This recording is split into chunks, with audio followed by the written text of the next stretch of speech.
Hi there, my name is Simon Moffatt. I'm founder and research analyst at the Cyberhut. In this video, I'm chatting with Shashwat from P0 Security. Hi there, welcome. Hey Simon, always good to be speaking to you.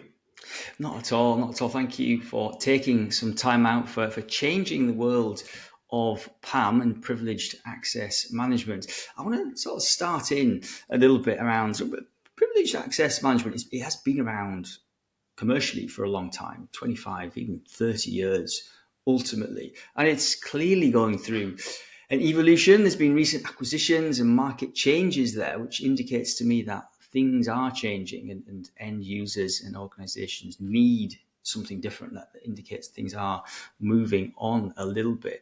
And you've got an interesting view around the evolution of PAM. I want to sort of start there and understand a little bit around how sort of P0 fits into that evolution. No, absolutely. So when we think of privileged access management as a category, right? This came up as you know, and in the aftermath of the Sarbanes-Oxley Act. Let's call it 25, 30 years ago. CyberArk was obviously the category creator. Tremendous respect for them. But I think what's happened over the decades since is that every new wave of technology, whether it was early cloud, whether it was cloud native, and now whether it's agentic, right? It's changed the underlying assumptions of what is privileged for an organization, what assets are privileged, and consequently how they should regulate access within those privileged assets, right? And where we believe we are right now, at the end of the day, we are in a place where the network as a perimeter does not really exist anymore. Identity is really the only true perimeter, and so we believe privileged access should be tied to identity, and that is the future of privileged access. It's interesting now that identity becomes that sort of central factor because to me it doesn't seem like that was the case historically. It was often sort of server centric, perhaps, with things like SSH and logging into particular servers or devices, and then it seemed to me a little bit nudging towards things like credentials and sort of key management systems and vaults. But it's interesting you mentioned that sort of identity centricity there. Is that the sort of the final sort of technical evolution, do you think? That's where things are heading to? Absolutely, absolutely. Everything in cybersecurity ultimately ends with identity, right? And you make some good points over there, which is that when this space started, what were privileged assets for a company? The privileged assets for a company tended to be physical servers, physical databases that existed inside a corporate data center, and within these physical boxes, there used to be things such as admin accounts, DB admins, or other kinds of privileged accounts, and the only way to access them was to log in as those accounts with their password. So naturally, the way PAM systems of that era evolved was take all of these passwords, chuck them into a vault, um, and then there were workflows built into these vaults to check out those passwords, rotate them automatically after use, and record all your activity once you were logged in as that account, right? And this is what we call as the phase one um, of PAM systems, which were broadly vault led. Mm-hmm.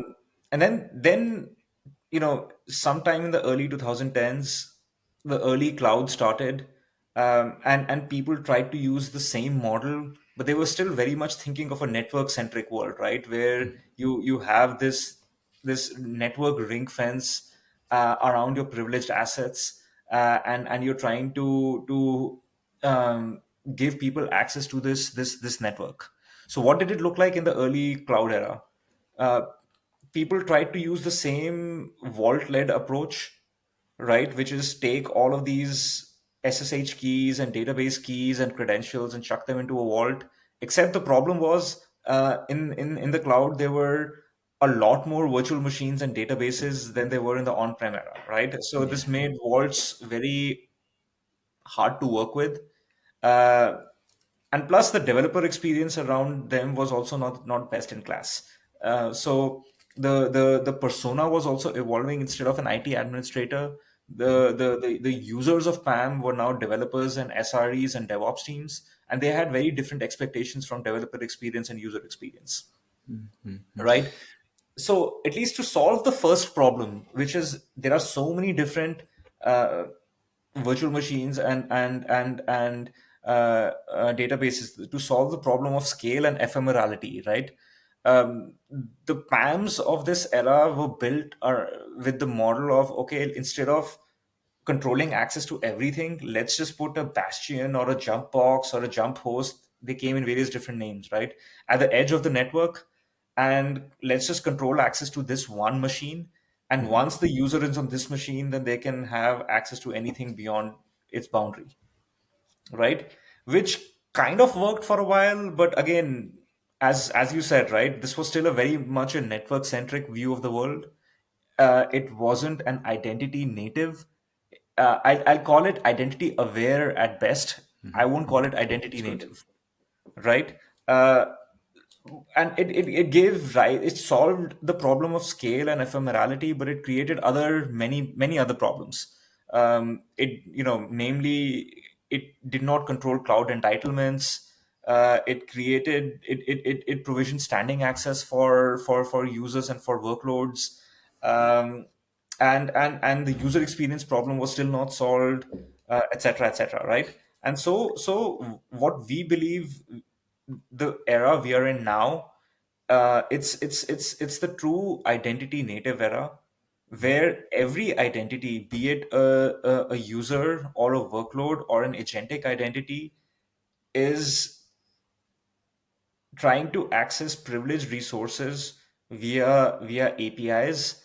So there is no notion of a network centricity, right? You can't just ring fence all of these different identities that are trying to access privileged assets from anywhere on the planet via APIs. So the next gen PAM is what we believe is not a vault, it's not a bastion or a proxy. It's an API orchestration layer which makes PAM truly identity native. And that is It's what a, we are building here at T0. yes, it's a fascinating thing. If you look at sort of particular technology spaces, and PAM's a really interesting one, because it seems to me the sort of problem statement is grown. The problem statement's just got bigger over the past, certainly the past decade, but as you say, since the sort of early 2000s, ultimately, we have more, I guess, more accounts, more identity types, all wanting access to a broader variety of resources, not just, as you say, coarse-grained servers or assets, but much more fine-grained processes and transactions and other. But as you described, they're not no longer on premises. You have that cloud, you have hybrid private cloud, SaaS, and obviously cloud service providers as well. And it seems to me the problem statement's got bigger, but the technology has stayed the same, really, ultimately, which has essentially proliferated and allowed the security posture and the risk to become the victim, really, Exactly, because as exactly. you described, the problem statement is bigger. 100%. The problem statement is bigger because there are a lot more identities. The problem statement is more complex because it's not just users, it's workloads and agentic identities as well. The kinds of resources are many more, right? It's not just virtual machines and data servers and databases. It could be virtual machines, it could be Kubernetes clusters, it could be any number of cloud services, it could be code repositories, right? And the ways of accessing these services have also exploded. As you mentioned, in the early days it was just, hey, I need to SSH or sudo into a server, right? Now you could be assuming any one of tens of thousands of entitlements provided by the respective cloud providers, right? Or you could be trying to get access using a static credential, or you could be trying to you could still be trying to sudo, right? Or you could still be trying to get into a database, or you could be trying to get into a Kubernetes cluster, right? So it's just this complexity of the number of identities the number of resources and the actions that those identities can take on the resources. That, those three things, if you multiply all of them, you just see that the, Yeah. the size and the complexity of the problem has just gone off the rails.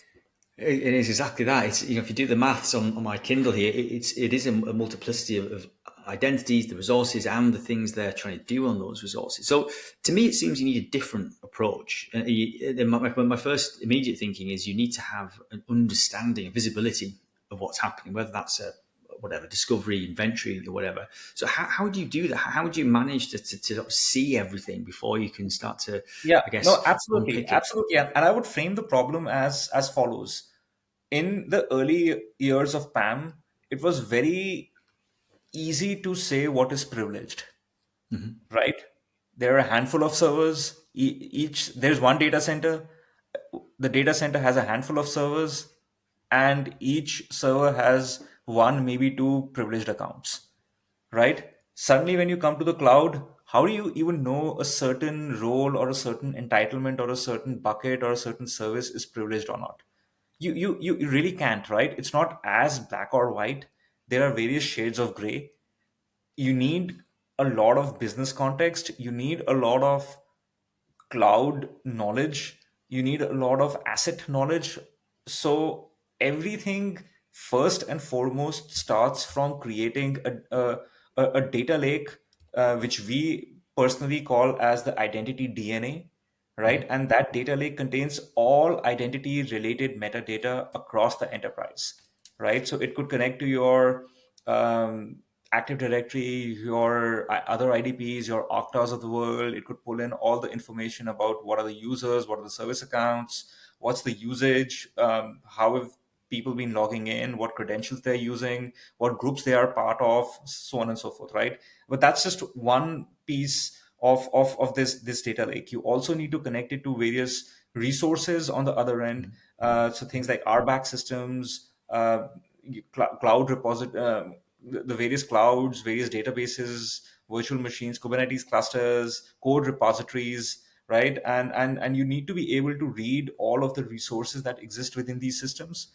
and you need to be able to understand and equally importantly, do a baselining of the roles, permissionings, and the RBAC of each of these underlying systems, right? So that is really what we call as the data lake, which is a full collection of all the metadata of all identity related items within that exist within an enterprise. So that is the foundation. Without Brilliant. that, you have nothing, right? Brilliant. Yeah. Once you have that foundation, then obviously you need to start making sense of it, right? The core of identity is to identify any attack paths to your crown jewels. The way you can do this is by taking the data lake and building on top of it what we call as access DNA, which is, to put it simply, it's a graph that shows the relationships between every identity in an enterprise, its lineage within different groups, what credentials it's using, who are the consumers of those credentials, what federated identities in various cloud systems does it map to, what are the roles, permissions that this identity has, what is the chaining of the roles, permissions, etc. Because just having one role, one permission is not enough if it can give rise to lateral movement paths, right? And last but not the least, what are the assets that it can access? And once you can create this graph which ties every identity on one end to every resource, every sensitive resource on the other end, right? Then you can start identifying, okay, what does privileged access even mean? What are the privileged resources, right? An S3 bucket, for example, that no identity can reach. Is it even privileged? Probably not. All right. But again, you need this context, you need this information, you need all of this information in one place before you can even start enforcing privileged access policies. So the very first thing, just to summarize, is uh, do an inventory to and a baseline assessment of your posture. to even identify what privileged access means before you start enforcing policies? I think it's a really simple question. In the old days, as you said, it was easy to define privileged and high risk, whereas now it's very, very difficult. There's the combination of systems, there's cascading relationships. But I guess a practical question, if I was a customer or a prospective customer, how easy is it to build that sort of data lake, that foundational aspect? Is it how are you getting the data in there? And is that a simple thing? Is that do you have an ecosystem of sort of connectors? How does that really work? Yeah, so we have an ecosystem of connectors, right? As I mentioned, the big pieces here are your identity providers, your systems, identity providers. Obviously, the big ones: Active Directory, Entra ID, Oktas of the world, etc. And the privileged systems could mean, the CSPs, the big three, then code repositories, GitLab, GitHub, any other systems, databases, the MongoDBs of the world, the Postgres of the world, and Kubernetes clusters, right? So once you have all of this information, once you are reading all of this information through our connectors, then you have the data lake as well as the access DNA, built on top of it, and then you as a customer, you probably fall into one of two camps, and I'm being a little simplistic here. Usually it's somewhere along the spectrum between these two and extremes, which is some of the more sophisticated you are, you probably already know what your privileged assets look like, right? You could, for example, say that, hey, these virtual machines or these clusters contain my customer data. This is all I care about, right? Or on the other extreme, you haven't ever invested in PAM, so you don't have a good baseline understanding of what your system looks like, right? What is privileged and what is not. So, and like I said, these are two extremes. Usually, people happen to be somewhere along this spectrum based on the where they sit and how much they have invested over the years. And uh, if they are on the first extreme, which is they exactly know what privileged access is, then hey, it's usually straightforward. They can just start writing their policies, that hey, this is developers should have access to these set of virtual machines, or this group should have access to this set of entitlements, right? And then of course, like any other PAM solution, we have workflows in our product to be able to provision and deprovision access according to their needs, right? You can make it just in time, you can make it short lived, you can choose to have it always be always on, in other words, standing access, or you could deny all by default. Again, all of these are various different options based on the policies of the customer. And See, on the other right. extreme, if and on the other extreme, if you don't know where you are starting from, then what we recommend is using the access DNA graph, and we have some opinionated templates in the product where we can help you identify what is privileged, what is not privileged, and helping you create the policies where no policies exist before you start taking advantage of our access orchestration capabilities. It's just a fascinating way of thinking about this. Talking again about how difficult it is to identify where risk and privileged is. And I think, as you said there, it sounds like you can start from multiple origins there. Maybe you have invested in a sort of classic, so IGA and PAM product, but that's still only focused on core on-prem systems or particular servers, which isn't then expanding, as you say, for production stack or the CSPs or the cloud world. So that allows you to sort of migrate into this world. But as you described there, you may not know, you may not have the technology to base that foundation off. So in my head, I'm instantly thinking that there's going to be benefits there for certainly identifying where risk is, where those blind spots particularly are. But also, to me, sounds like clearly security is going to be improved with things like just-in-time access and others. But I think just having the coverage to involve different identity types, different locations, different access fulfillment sides seems to be very broad in there as well. But one last sort of quick question: where are things heading to? You know, we talk a little bit about AI. We haven't mentioned AI much so far. Is like agentic AI? It's another identity type. Does that fit into the privileged world? Is it a help or a hindrance? Just what's your sort of view there? Yeah, look, I mean, at the end of the day, what is privileged access? If we take a step back, all it means is that no matter what the identity is, you should be able to do three things. First is on the authentication side, you should be able to confirm the identity of the agent, right? And then on the authorization side, they should be able to uh, provision privileged access, or provision short-lived and least privileged access. And then lastly, on the audit side, they should be able to record the activity of that agent or that identity, right? This is at its core, authentication, authorization, and audit or governance. These are literally the three core things that a privilege system should a PAM system should cover for any identity type, Yeah, right? And if you think about it from that lens, the same three principles are going to apply for users, for workloads or NHIs, as well as for agentic identities.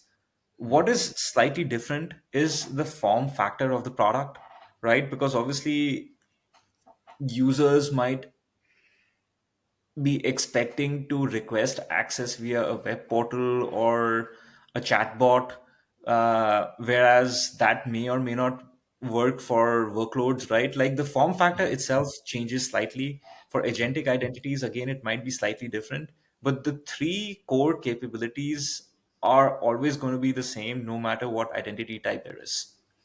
yeah. I think that's a really simple view of it. I agree. I think ultimately you have some core sort of identity and access principles, if you like, in it, irregardless of the identity type, that they should be the same. I think we are definitely moving to a world where we need to have a more holistic view of what is happening there. So, Shashwat, thank you for taking some time out as a really sort of deep dive view of the capabilities and the direction you guys are heading on. I think we started at the top there saying PAM has been around for a long time, like many other identity areas. I think that indication of market consolidation, market changes really does show it is time for a different approach, a different model, looking at how privileged access and privileged access risk is to be tackled. So thank you for taking some time out there. It was a really interesting deep dive. Thank you to our audience for tuning in and listening, and we will see you soon. Thank you.